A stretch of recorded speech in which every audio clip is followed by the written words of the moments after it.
and I don't mean this with any kind of glee or anything else. I want to ask you it this way. If your father at any time became as addled as I think Joe Biden is, wouldn't your family gather around and say, "Hey, Dad, stop. You don't." Correct. Let's not wreck your 100%. right. 100%. It's but, it's grotesque. The Biden family is, Hunter Biden's taken $1.5 billion from the Chinese government. Now, was he an investor? No, not really. The brothers making multi-million dollars from getting housing contracts in Iraq. Minor detail: he's never built a home. I actually literally wrote a book about it. I mean, it's coming out first week of September, called Liberal Privilege.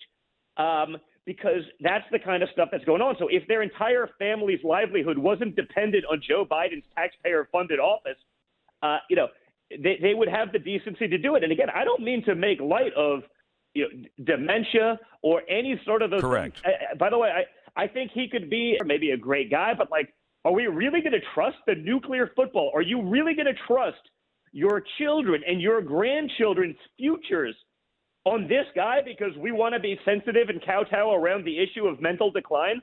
I mean, I get that it's a sensitive thing for many people, but that doesn't mean you should be like, yeah, it's sensitive. I want to be right about this, so let's just give him the presidency. I mean, it's sort of insane, right? It's very insane, and I think your dad's going to have a minefield to be able to point that out without having everybody pounce and say, "Look how mean he is." But it has to be pointed out in the debates. It has to be made clear he's not there. He's just not there. Well, listen, Glenn, if Donald Trump made one of the daily Joe Biden type errors, forgetting where he is, confusing his wife from his sister, not being able to speak to a group of 5 or 6 people. And now, if you're a 50-year Washington, D.C. politician, you can't speak to a group of 5 people without a teleprompter. And even with the teleprompter, you screw it up. It's a problem. If Donald Trump did one of those things, you would have every television psychologist in America on TV immediately saying, he's in the later stages of Alzheimer's and dementias combined. I've never seen anything like this. It's terrible. 25th Amendment.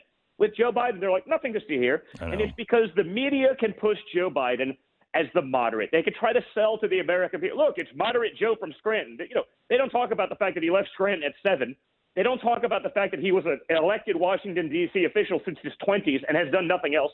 He's not blue-collar Joe, but they can try to sell that image to the American people while you have people like Kamala Harris with the most liberal voting record in the Senate, even left of Bernie in there, while you have the Biden-Sanders joint unity platform, the Biden-Bernie Sanders joint unity platform on Joe Biden's website.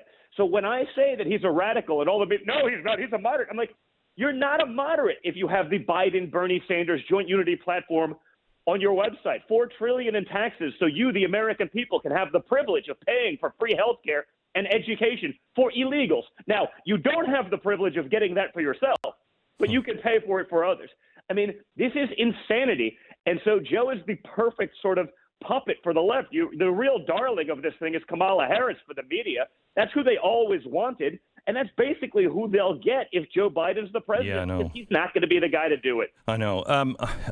We have such little time left. I know you have to get to your uncle's funeral today, and I'm so sorry for what happened over the weekend, the way that was handled by so many. It's really despicable. I don't know who we've turned into. But let me just ask you a couple of questions on the election. I don't know how you just don't lose your mind between the Russia hoax and then the Ukraine phone call hoax, and now the post office hoax and all of these things. It's what they're doing. It's what they're doing. Right. They're self-diagnosing every time. There's something going on in Ukraine. Yep, there is something going. You're doing it in Ukraine. There's somebody's trying to steal election. Yep, you're trying to steal the election. What is the president going to do? Because if he doesn't win in a landslide, they're going to tear this country apart. How can he assure? They've been doing it anyway, Glenn. I know. They've been doing it anyway. No. They're unifiers.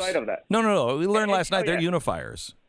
Well, they're unifiers if you agree with 100% of every ridiculous thing they said. Now, if you veer off a little bit, like if you're like, okay, I agree with you 99%, but I like my Second Amendment. You're persona non grata. You're canceled. They'll destroy your business. They'll cut you off. It's over. So, it's interesting you brought up sort of all the hoaxes that continue. And you even see the post office hoaxes, the latest outrage. It's crazy. And it's nonsense. He literally is on the record saying, hey, I'll fund the post office, but I want to do that while simultaneously funding the American people. Unlike Nancy Pelosi and the Democrats who literally, they want millions of dollars for the Kennedy Center for the Arts. Now, hey, I'm sure the Kennedy Center for the Arts is wonderful, but at a time like this, when Americans have lost jobs, where businesses were struggling, how about we give the American taxpayer money back their money? The other problem with all of the hoaxes is that it actually only makes Donald Trump's accomplishments all that much more significant. Think about it. The economic accomplishments, the geopolitical accomplishments, getting a peace deal done in the Middle East. But while they spent 3 years trying to throw me in jail, they pushed that he was an agent of Russia somehow. They continue to do that to this day, Glenn. You have the impeachment hoax. You have all of these lies. And he was still, despite more incoming fire than any president has ever taken, he was still able to deliver for the American people. Now, imagine what we could do if we had the House.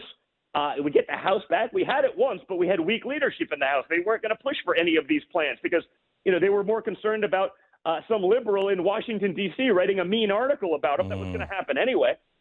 So this time around, you could do it. But, I mean, to me, the incoming that he took makes his accomplishments that much more important.